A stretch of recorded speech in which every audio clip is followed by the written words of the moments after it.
Un viaje a nuestro interior. En la psicología, el ser humano se puede integrar, se puede analizar y se puede autoconocer para tener mejor calidad de vida. Desde el Centro de Atención Familiar Nazaret y con el apoyo de la Parroquia Nuestra Señora de las Mercedes de la Unión, presentamos Un viaje a nuestro interior. Bienvenidos a este espacio de Viaje a nuestro interior, un programa desde el Centro de Atención Familiar Nazaret, pensando en cada una de nuestras familias. Y día a día, pues con diferentes temas de los cuales sabemos que para nuestras familias son como herramientas, porque sabemos el contexto social en que estamos y a veces tenemos un mundo muy exigente y sabemos que la familia pues necesita algunas herramientas o mecanismos para que podamos vivir en armonía. Vamos a saludar a nuestro psicólogo Esteban, que como siempre con esos temas tan interesantes nos ha orientado, entonces para que él nos cuente qué es lo que vamos a hablar hoy y cuál es la propuesta que les tenemos. Esteban, bienvenido a este espacio. Muchas gracias, hermana, por la acogida, por el saludo. También un saludo a cada uno de ustedes que nos están viendo desde sus hogares y gracias por abrirnos las puertas. Este es un espacio, como lo dice la hermana, muy provechoso para todas las familias. Desde acá brindamos ciertas informaciones que pueden ser muy útiles para todos ustedes y hoy vamos a tocar un tema que es muy interesante también para la familia y sobre todo para los que son padres. Vamos a tocar el tema de todo el acompañamiento de los padres en el desarrollo y en la orientación sexual de sus hijos, ya que hoy en día vemos que se tienen muchos tabús, que se tienen muchos mitos con el tema, entonces queremos tocar como este aspecto para que ustedes como familia sepan cómo manejar este tema un poco y también pues acá con la hermana podamos conocer un poco desde cómo la postura de la fe se pueden acompañar también estos procesos. Y es muy interesante este tema, Esteban, porque ya usted lo decía, pues los mitos, los tabú que tenemos, y a veces los padres de familia, una pregunta muy constante es, ¿a qué edad se le empieza a hablar a un niño de sexualidad? ¿Cuándo podemos orientar en ciertos temas? Y muchos esperan que pasen ciertas desviaciones para corregir, pero no sabemos cuál es el momento más indicado para orientar o empezar a hablar de estos temas en el hogar. Claro, hermana, entonces es por eso que los padres de familia tienen que tener información clara de cuándo empezar a hablar con sus hijos de estos temas. Los niños cuando están en una edad a partir de los 5, 6, 7 años, ellos empiezan en un proceso de exploración que es normal. Y uno evidencia que los padres de familia se escandalizan mucho con estos procesos. En esta edad los niños sienten esa curiosidad por mirar un poco más o empiezan a autoestimularse, a tocarse un poco, a buscar como toda esa exploración de la sexualidad y ellos empiezan a identificar en el caso de las niñas por qué tienen una vagina, en el caso de los niños por qué tienen un pene y esas diferencias significativas en el género de cada uno de ellos. Entonces por eso en esos primeros años de vida es muy normal. ¿Y qué deben hacer los padres en este caso? En este caso ellos no están en la edad así para que se les eduque de una manera muy rígida, sino para que se les vaya mostrando y se les vaya orientando, porque muchas veces, por ejemplo, el niño está en esos momentos de exploración y el padre de familia se escandaliza o lo regaña, lo empieza a reprimir y esto viene siendo peor para su desarrollo. Entonces se trata de dejar al niño como en esa exploración, pero poniéndole límites, también poniéndole atención a lo que está haciendo, a lo que está mirando y a todas esas manifestaciones que va presentando. Ya aproximadamente cuando el niño empieza a cumplir 7, 8 años es la edad adecuada cuando ya se van desarrollando todos esos procesos cognitivos en los cuales él va entendiendo mucha información, donde el padre de familia puede empezar a hablarle de una sexualidad responsable y más claramente del autocuidado entendiendo lo que es el tema de la higiene de sus genitales, también del respeto que debe tener por ellos mismos, de que nadie lo debe tocar indebidamente, ningún familiar, ningún adulto. Entonces se puede empezar con estos temas del autocuidado en los niños desde la edad de los 8 años para que ellos vayan creando esa conciencia del respeto por su propio cuerpo. Y este tema pues yo creo que para todos se hace interesante porque en un mundo donde en el colegio la información a veces es muy amplia, donde por los medios de comunicación hay informaciones muy abiertas, uno ve que los papás o se avergüenzan o tratan de poner otros nombres que no son los nombres reales, o tratan de que el niño pues no esté en la información porque ellos no saben pues cómo manejarlo. Y qué bueno que ustedes pues en la casa sean los primeros que hablen de este tema. Se supone que si el papá tiene una información clara va a transmitir algo sin malicia y sin verlo pues como un mito, un tabú, es que esto no se puede hablar, es que eso es el tema de niños que no se han formado. Al contrario, que sean ustedes, así como hablamos de la fe, que sean ustedes quien puedan ser los primeros educadores pues hablando de estos temas. Esteban, es muy normal en esta época donde muchos niños a veces desde la infancia van mostrando otras tendencias y los papás les da como miedo enfrentarse con la situación, no saben dónde quién acudir y a veces vemos niños hasta confundidos de su propia identidad sexual. Y entonces hablemosle un poquito a los papás cómo manejar el tema y cómo identificar que su niño pues está mirando otros patrones, otros estilos de su propia sexualidad. Es muy claro, hermana, eso, como usted lo menciona, y es la palabra tendencia. Desde muy tempranas edades, incluso desde los 5 años en adelante, se evidencian, por ejemplo, características en los niños. Por ejemplo, en las niñas se evidencia claramente dentro de lo normal que les gusta jugar con muñecas, que son más tiernas, que son más delicadas. Y lo que uno espera de un niño es que le guste, por ejemplo, en nuestro contexto, los carritos, jugar con un balón, ser un poco, digamos, más loco, entre comillas. Entonces, esas son diferencias que en nuestro contexto son normales. Pero ¿qué pasa? Puede suceder que un niño o una niña tenga tendencias que sean todo lo contrario. Entonces, por ejemplo, nos podemos encontrar el caso de un niño que sea un poco más delicado, que sea un poco más dulce, un poco más tierno, o nos podemos encontrar una niña que sea un poco más brusca y que le gusten juegos más pesados, pero esos son tendencias, esos son rasgos de la personalidad del niño que no definen su sexualidad. ¿Qué sucede actualmente? Actualmente los padres se escandalizan con estos temas, entonces empiezan a pensar, no, es que mi hijo es homosexual, o es que a mi hija no le van a gustar los niños entonces porque está teniendo estos comportamientos, pero para nada. Estas son tendencias, son rasgos de la personalidad completamente normales y esto no definen la sexualidad de sus hijos.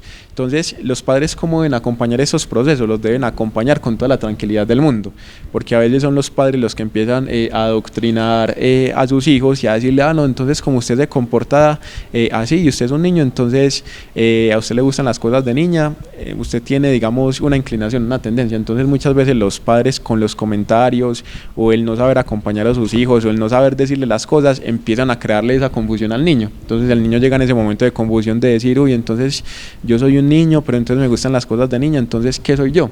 Entonces muchas veces los padres y el mismo contexto, la misma familia es la que le pone estas dudas a los niños desde muy pequeños. Entonces, primero que todo, quitando esos mitos, es como normalizar esto. Digamos, es normal que un niño pues no le guste jugar fútbol. En nuestro contexto, por ejemplo, cuando yo era más pequeño, uno veía que al niño que no le gustaba el fútbol, entonces ya lo estaban molestando, ya lo estaban tachando, ya lo estaban criticando. Entonces, es empezar a quitar como todos esos mitos y es empezar a ser muy conscientes de que esos comportamientos, esos rasgos de personalidad no definen la sexualidad de una persona. Y está muy bien, Esteban, que nos expliques estos temas porque ya sabemos tantos papás que en vez de hacer un bien, hacen un mal, porque están, como se dice, haciendo del niño que se despierte una cierta malicia, que ellos empiecen a buscar cosas que no las habían ni siquiera pensado. Por eso es muy oportuno que usted si siente pues como la duda, cómo crío a este hijo, mira la manera que tiene, bueno, hacer que sea un profesional, cuéntele la dificultad, que de repente para el niño es lo normal porque está explorando, conociendo, escuchando, mirando ciertos juguetes, que hoy en día hay juguetes que no tienen ni sexo, ni sabemos si es para niños o para niñas porque sirven para todo público. Entonces ustedes como papás es eso, pidan información, es que no sé qué decirle, bueno, busquemos información y si no, vamos por los medios naturales. Si nace un varón, trátelo como un varón. También los papás tienen que aprender a definir hasta el color de la ropa, cómo los visten, qué son las cosas que les van a poner cerca de ellos. Y si es una niña, trátela como una niña, porque a veces los papás se vuelven como permisivos. Ya no sabemos qué está bien ni qué está mal. Sí, hermana, y es ahí donde viene todo esto del relativismo moral en la sociedad, de que cosas, digamos, que no están tan bien hechas, se empiezan a tildar de normal. Entonces cuando se empieza a normalizar muchas de las cosas que están mal, entonces es ahí cuando se empieza a tener una crisis en la sociedad, y sobre todo hablando de este tema, por ejemplo, en el desarrollo sexual y en la orientación de los niños, cuando ellos tienen ese libertinaje, no esa libertad, porque pues es una diferencia muy grande libertad a libertinaje, cuando se les da como ese libertinaje de que pueden explorar lo que quieran o pueden ser lo que quieran, eso crea muchas confusiones en el rol que están desempeñando los niños y en todo su desarrollo. Por ejemplo, yo recuerdo hace unos años que se estaba viviendo una polémica con el Ministerio de Educación, que había sacado unas cartillas donde se mostraba mucho la sexualidad de una manera muy explícita. Entonces, hay que hablar abiertamente de sexualidad, sí, pero hay que saber hacerlo de una manera correcta, sin que se escandalice al niño, sin que se le empiecen a crear más dudas en su mente, en su intelecto, y que esas dudas lo lleven a querer explorar más y más. Entonces, por eso hay que tener mucho cuidado con ese tema de relativismo, y de que hay que estar siempre muy pendientes de la educación de los hijos, sobre todo lo que vemos actualmente. Por ejemplo, en la televisión ya las novelas y los mismos muñequitos que ven los niños ya se empiezan a mostrar comportamientos sexuales inadecuados. Por ejemplo, hoy en día en una novela no falta la escena de pasión, o incluso en las mismas caricaturas ya se empieza a mostrar mucho de estos temas. Entonces, por eso los padres también tienen esa responsabilidad de estar pendientes y observar y analizar qué están viendo sus hijos y ellos cómo están interpretando esa información que están viendo en la televisión. Y por ejemplo, hay casos que se salen de las manos. En esos casos es muy recomendable que los padres busquen como la ayuda de un profesional, y ahí se quita también ese mito de que los psicólogos son para los locos. Para nada, nosotros estamos para guiar, para orientar, por ejemplo, en estos procesos en los cuales no se sabe cómo educar al hijo, en los cuales ya una situación se está saliendo de control. Ahí es donde nosotros entramos a apoyar esos procesos de las familias. Claro, y cuando hablamos de la Iglesia Católica, pues para nosotros no se juzga a la persona en sus actitudes. Si una persona tiene otras tendencias, no somos nadie para juzgar. Lo que se pide es que la persona sea capaz de vivir con moral, que no afecte a otros y que tampoco sea pues el escándalo del lugar o que vaya dañando pues una población para despertar la curiosidad en otros. Para la Iglesia es claro que algunas deformaciones pues sexuales a veces tienen que ser un componente hormonal. Bueno, hay otras situaciones que no somos nadie para juzgar. Estamos prestos para acoger, para ayudar inclusive a esos padres de familia, cómo pues pasar estos momentos y cómo hacer que esto no cause un problema más grande, sino que se pueda acompañar a la persona. Esteban, si conseguimos pues ya otros casos más extremos, cuando un niño en su adolescencia ya decide que es hombre, se quiere convertir en mujer, todos esos cambios físicos que él quisiera realizar, ¿cómo un padre de familia puede ayudarlo? ¿Cómo puede acompañar ese proceso que a veces se convierte en una dificultad? Yo soy muy consciente que cuando sucede esto en una familia es algo que genera mucho conflicto. Mucho conflicto, primero que todo, en la persona que está experimentando esas ideas de tener esos cambios, y sobre todo también en los padres, y de ahí para adelante alrededor de toda la familia, de todo el contexto. Eso genera muchas dificultades y genera también muchas polémicas. Entonces, ¿qué pasa? Es muy importante que cuando están empezando a suceder esos casos, los padres busquen de manera muy urgente un acompañamiento profesional que pueda orientar bien este proceso. Y, por ejemplo, en estos casos tan extremos que el varón ya quiere convertirse en una mujer o la mujer quiere convertirse en un hombre y están en una edad adolescente, es muy importante que busquen esa ayuda. ¿Por qué? Porque ellos todavía no están en la edad mental suficiente para asimilar y para tomar una decisión. Se han visto muchos de estos casos cuando se dejan a los adolescentes tomar esta decisión, que ya llegan a una edad adulta, una edad más madura, con cierta conciencia, y se arrepienten de todos estos cambios que experimentaron en su cuerpo. Entonces, por eso es muy importante ese acompañamiento por parte de un profesional que pueda orientar todo esto. Por ejemplo, usted, hermana, ahorita lo mencionaba, la Iglesia en ningún momento rechaza, por ejemplo, una tendencia homosexual o algo, sino que busca la manera de orientar un poco eso, si en ningún momento entrar a criticar, entrar a rechazar. pero digamos que cuando son estos casos ya estamos hablando de algo que está más arraigado ahí en la persona y que se está considerando ya, digamos, un trastorno porque está teniendo lo que se llama la disforia de género, que en psicología se menciona así, es cuando la persona no es capaz de identificarse con la identidad corporal que tiene en ese momento. Entonces, en esos casos sí es muy fundamental ese acompañamiento y de que los padres sí traten de aceptar y traten de acompañar a su hijo sin crear también un rechazo, sino más bien que ellos sientan en ustedes como un acompañamiento, alguien en quien confiar y alguien que los pueda ayudar, porque digamos, ellos están en un conflicto interno y sus padres empiezan a rechazarlos, a excluirlos, entonces ahí se genera más conflicto. Entonces, en conclusión, es que los padres acompañen a sus hijos en ese proceso y que busquen la ayuda necesaria para orientar esto de una manera más adecuada.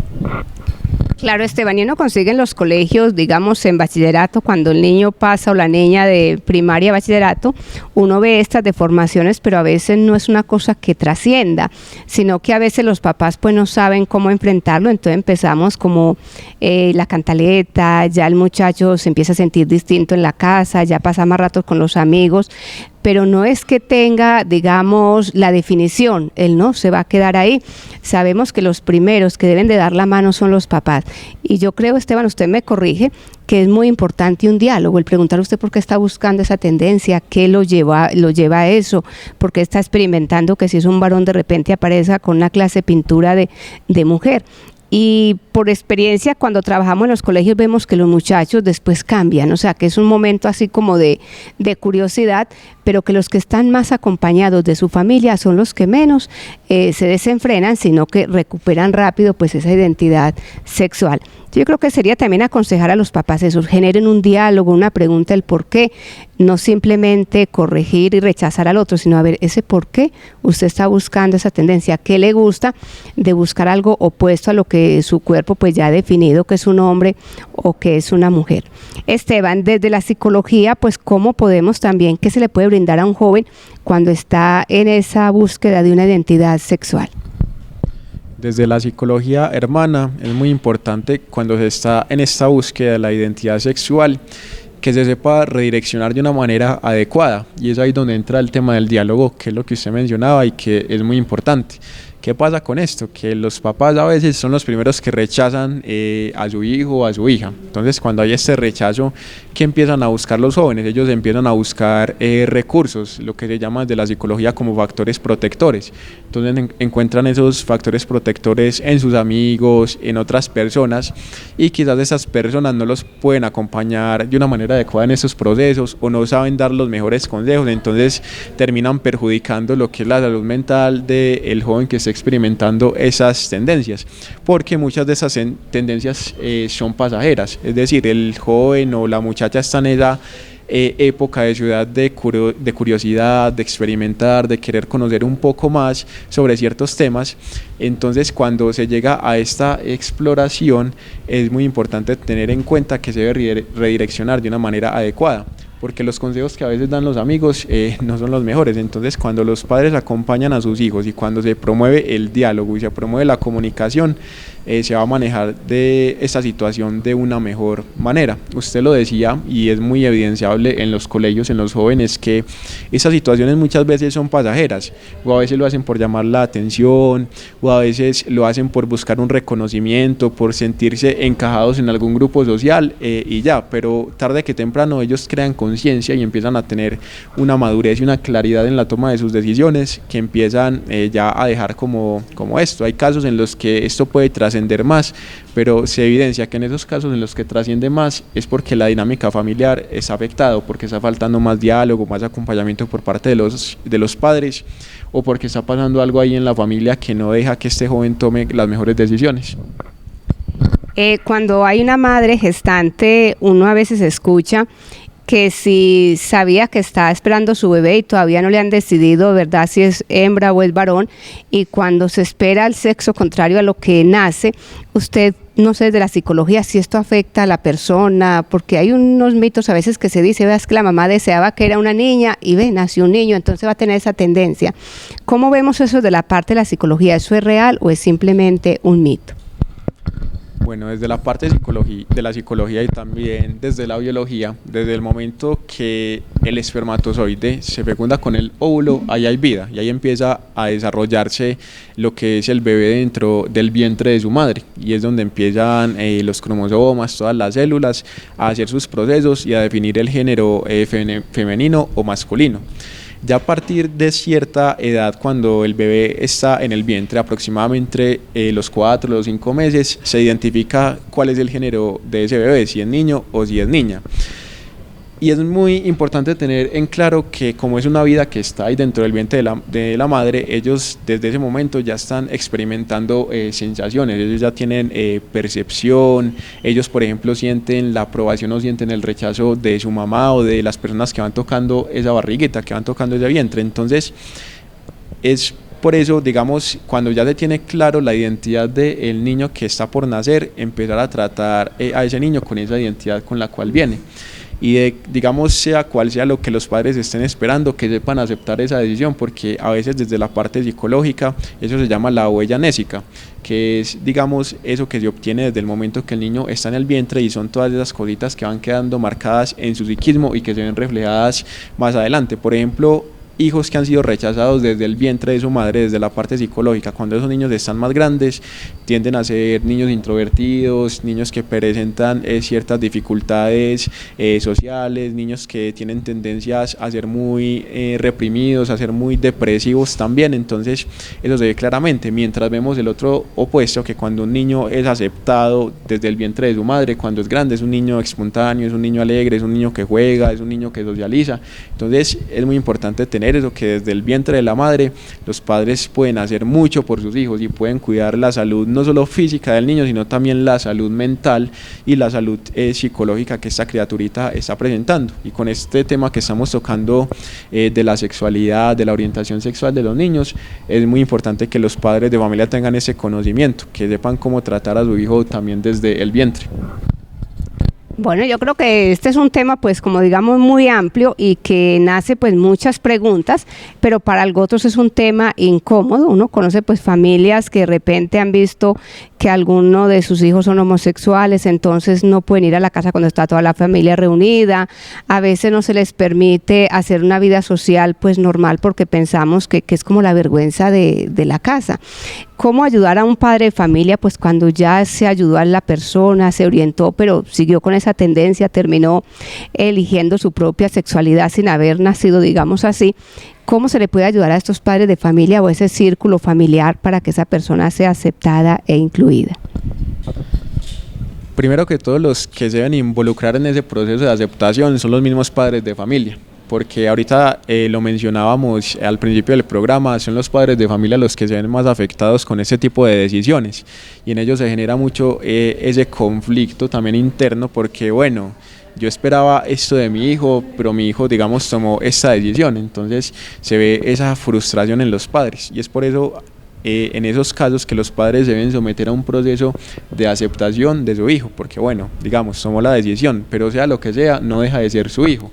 Entonces por ello es la misión y es el deber de los padres. Por ejemplo, desde la pastoral familiar de la diócesis se tiene un lema que dice: nuestra misión es el amor. Independientemente de lo que pase en la familia, se debe buscar ese bienestar y se debe buscar esa aceptación y ese acompañamiento por parte de sus padres, sea cual sea la decisión que tome el joven. Pero digamos, si tenemos en cuenta todo lo que hemos hablado en el programa, los padres de familia tienen las estrategias para poder anticipar estas situaciones y de una cierta manera tener una prevención frente a estos casos. Y volvemos al tema del acompañamiento por parte de los padres, de que empiecen a quitar estos mitos que se van presentando, porque muchas veces los padres no le hablan de una sexualidad responsable a sus hijos. Yo recuerdo a principio de este año que se estaba haciendo un trabajo en los colegios con el tema de la sexualidad, y se hizo un taller con los niños, con las adolescentes, de que empezaran a nombrar esas partes físicas como las conocían. Entonces fácilmente decían nombres vulgares o como coloquialmente se le conoce, pero por ejemplo a la hora de decir pene, a la hora de decir vagina, a la hora de decir senos, esto era algo que generaba conflicto en los niños, se reían, se ponían rojos, no eran capaces de decirlo. Entonces ahí se evidencia que hay una poca comunicación y un poco acompañamiento por parte de los padres en estos temas. Entonces, si se fortalecen mucho estos procesos, se van a poder prevenir situaciones más adelante en el desarrollo de esos hijos. Bueno, o sea que estamos invitados a prevenir y no dejar que las cosas avancen sin acompañamiento. Yo creo que los padres de familia, pues quienes están frente a este programa hoy, tienen que empezar a revisar desde qué momento estoy yo hablando en la casa de la sexualidad, qué información tengo para tener pues esa valentía de sentarme frente a mis hijos, a mi esposo, a mi esposa, bueno, hacer un tema en conjunto y saber que cada etapa merece la información necesaria. También no estar con esos temas bruscos, ya lo decía Esteban, no con un lenguaje que no es el propio, no, llamar cada parte de nuestro cuerpo por su nombre y enseñar a los niños desde pequeños pues a manejar los nombres que realmente son. Esteban, también cómo pues podemos, digamos, orientar hoy en día a esos papás que les da pena, más que todo a los hombres, vemos en nuestra cultura que es la mujer la que se atreve a tocar esos temas, pero ¿qué decirle a los padres de familia, los hombres que a veces en su estilo tan machista no saben cómo enfrentarse frente a estos temas y a este lenguaje de la sexualidad? Sí, sobre todo a los hombres es muy recomendable este tema del acompañamiento, de que se empiecen a dejar esos protocolos tan machistas que se tienen. Incluso pues positivamente en la sociedad se ha visto ese avance. Por ejemplo, a nuestros abuelos, a ellos no les tocó las manifestaciones de afecto, ni siquiera un abrazo, pero pues ya vemos que a nuestros padres esto ha ido evolucionando un poco, pero aún falta más. Y es muy necesario también en el desarrollo de una persona el afecto por parte del padre y que no se vayan a crear esos vacíos emocionales. Incluso desde esa parte psicológica, cuando falta esa figura paterna, es cuando se van creando esos vacíos en la persona, y a raíz de esos vacíos, cuando en nuestro psiquismo, en nuestra mente falta algo, nuestra mente como mecanismo de defensa busca llenar eso con algo más. Entonces por eso la mayoría de los casos, cuando se tiene una de esas tendencias, por ejemplo en el caso de los hombres homosexuales, es porque falta más esa presencia del padre y quizás están buscando ese abrazo en otras partes, están buscando, digamos, ese cariño, ese afecto en otros lugares. Entonces los padres de familia deben quitar como ese mito de que, ay no, yo cómo voy a abrazar a mi hijo, cómo le voy a dar un beso o algo. No, eso es algo que debe ser normal en la familia y donde se debe promover ese amor, ese cariño, donde se debe promover ese afecto que es tan necesario en los primeros años de la vida y sobre todo en la edad adolescente, que es donde se generan tantos conflictos. Entonces los padres de familia empezar a quitar como ese miedo de amar a sus hijos, ese miedo de mostrarles ese afecto. Eso no los hace menos hombres ni nada, sino que eso los hace padres de familia responsables de su propia familia y del desarrollo de sus hijos. Bueno, yo creo que este tema pues para algunos puede ser incómodo, allá habrán algunos en la casa mirándose, ¿no? Que esperando que no estén los jóvenes delante de ellos, porque a veces se convierte como en muchas bromas. Yo no sé, Esteban, pero uno ve que en el círculo del colegio se habla esto, ya usted lo decía, los muchachos se ponen rojos, se ríen y con malicia, y a veces en la casa a los papás les pasa lo mismo. Cuando los muchachos llegan con ciertos temas, a veces que no dicen las cosas adecuadamente, pues uno ve que los papás no corrigen, pero también se vuelven tímidos. ¿Cómo hacer para que esa conversación sea un poco más fluida ante estos temas? Sí, hermana, es muy cierto, porque cuando no se normaliza esto, tiende a pasar la pena, la vergüenza, tocar estos temas con los hijos, pero yo pienso que es un ejercicio que se debe ir haciendo de una manera progresiva. No empezar a tocar estos temas así de la nada si no estaban acostumbrados, sino empezar un poco con cosas, digamos, no tan grandes, sino empezar desde lo pequeño. Bueno, por ejemplo, la importancia de cuidar nuestro cuerpo, como se los mencionábamos también al principio del programa. Por esa parte se puede empezar, el respeto por nosotros mismos, el respeto por el otro. Entonces, si se empiezan a tocar temas así muy sencillos, si se va desde lo específico a lo general, ahí se va a tener, digamos, una mejor comunicación con sus hijos. Mientras si se va de lo general a lo específico, pues ahí se va a hacer al revés y se va a tener un fracaso total y ya el hijo no va a querer hablar con ustedes. Entonces, por eso empezar a tocar esto de una manera muy progresiva, más que todo cuando no se están acostumbrados en la familia a hablar de estos temas, entonces hacerlo muy progresivamente y empiecen a hablar con sus hijos. Nosotros en los programas casi siempre les mencionamos esto, pero es porque es muy importante y es porque ayuda bastante en la familia. El tema del diálogo, hablen con sus familiares, hablen con sus hijos, conozcan a sus hijos, miren qué es lo que les gusta, qué es lo que no les gusta, y de esa manera ustedes pueden empezar a ganarse la confianza de ellos de una mejor forma. Claro, y es muy bonito también cuando uno ve que en la familia, pues, insisto, cada parte del cuerpo se llama por su nombre, que esto no se convierta como en una burla al que propone el tema, que no empecemos a, digamos, a hablar de una manera grotesca, o sea, donde las cosas pues pasan es a ser simplemente a ridiculizar el tema o el que lo propuso, porque ya de por sí son temas incómodos o tienen mucho tabú. Entonces qué rico que cuando se sienta en la familia, pues ustedes sean capaces de cada cosa por su nombre. El que le da por reírse, pues respetemos también la risa, porque a veces los que somos tímidos, pues la primera manifestación de que estamos frente a un tema desconocido, que a veces no sabemos dominar con los propios nombres, pues es también como el respeto al otro cuando se van a tocar esos temas. Y yo creo que una recomendación es también saber las edades. No es lo mismo que se siente un grupo de adultos y que haya niños alrededor escuchando, porque para ellos van a despertar es como la malicia y la curiosidad. Entonces, una familia que tiene diferentes edades, ¿cuál sería el momento más propio? ¿Separarse por grupos? ¿Hablar de acuerdo a la edad? No sé, usted como psicólogo, ¿qué le recomienda a las familias que no han empezado a tocar estos temas para que en su grupo familiar pues creen una conversación de acuerdo a estos temas que estamos hoy reflexionando? Claro, hermana, y es también dependiendo del tema que se vaya a tocar en la familia. Digamos, si se va a tocar el tema de una relación sexual y están los hijos pequeños presentes, pues es algo que no es muy adecuado, porque se generan ellos también esa curiosidad y esa necesidad de exploración y de querer saber más. Entonces ellos no van a adoptar los mecanismos adecuados para hacerlo. Entonces es muy importante que identifiquen qué temas se pueden tocar con los hijos y qué temas no. Por ejemplo, con los niños pequeños, temas de respeto por su propio cuerpo, de respetar el cuerpo de los demás, también con hacer prevención del abuso, de que nadie los puede tocar, ni siquiera los mismos padres, en fin. Entonces, si ustedes identifican las edades de sus hijos, pues identifican qué temas pueden tocar con ellos. Si tienen de pronto dudas, pueden consultar también a un profesional que los oriente qué temas puedo tocar con mi hijo.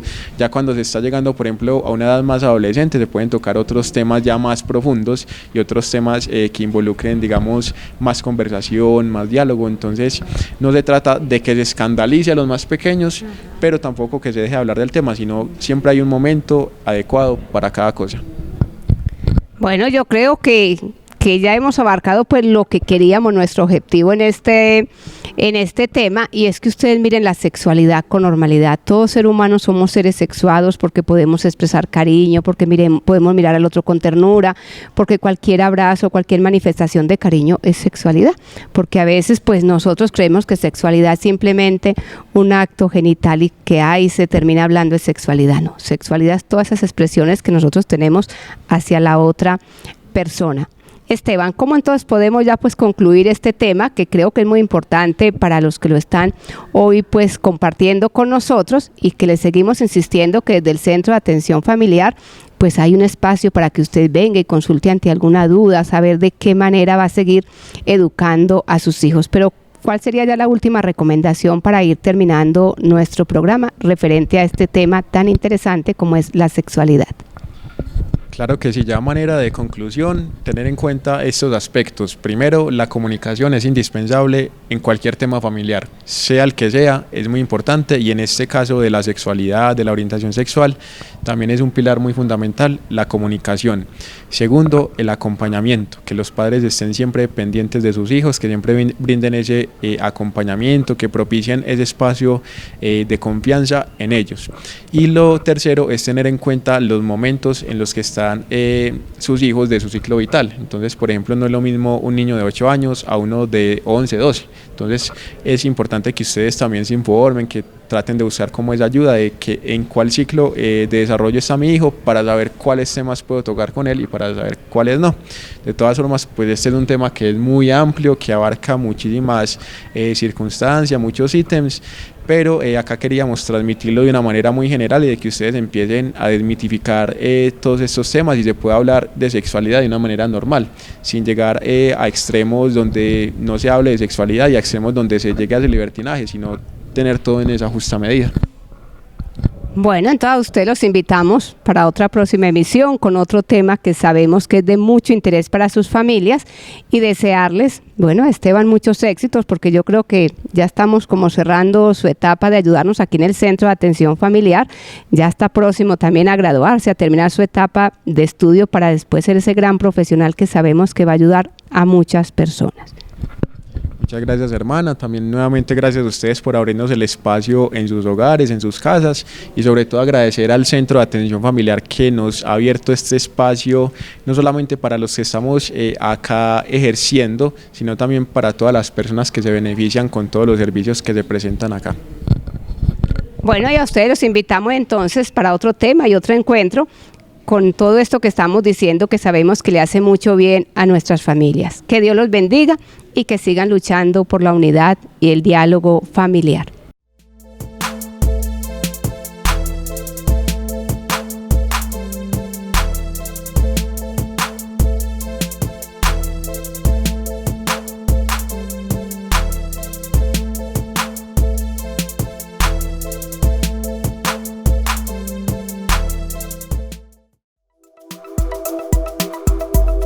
Un viaje a nuestro interior. En la psicología, el ser humano se puede integrar, se puede analizar y se puede autoconocer para tener mejor calidad de vida. Desde el Centro de Atención Familiar Nazaret y con el apoyo de la Parroquia Nuestra Señora de las Mercedes de la Unión, presentamos Un viaje a nuestro interior.